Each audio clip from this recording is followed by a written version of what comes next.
Adto na punta sa ato ang gulayan. Nagtanom ko tinangkong og galay.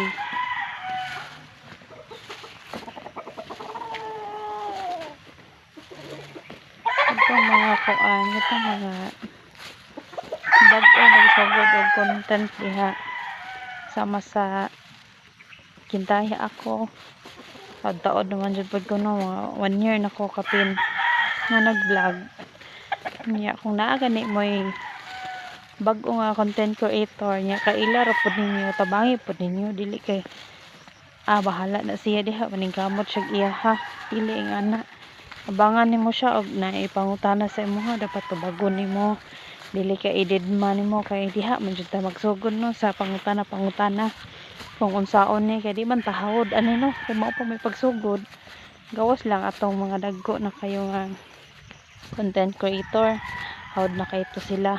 Kita mga gagmay pa nga mga sisi maglisod pa jud din taon tag unsaon na to pagkuan, unsaon na to sa mga task ani so kailangan jud kung naa may mga kaila abangan ninyo, dili ninyo ididma kay ang kusog ba nga mosuporta no, kana ba yung mga gagmay kaayo nga mga content creator nakasulay ba mo nga kanang na hinuon na ako'y kaila nga content creator nga dako na siya balay na si Kuya Ogi og si Ma'am Ivy Dalisay o kana siya mo comment jud na sila makakabalo ko kanang niagi jud ba na sila gagmay pod nga gamay pa nga balay no, mao nang makarelate jud sila pareha sa ako ang gamay pa ko balay, naga-comment jud sila sa ako ang mga post ganahan kay ko sa ilaha.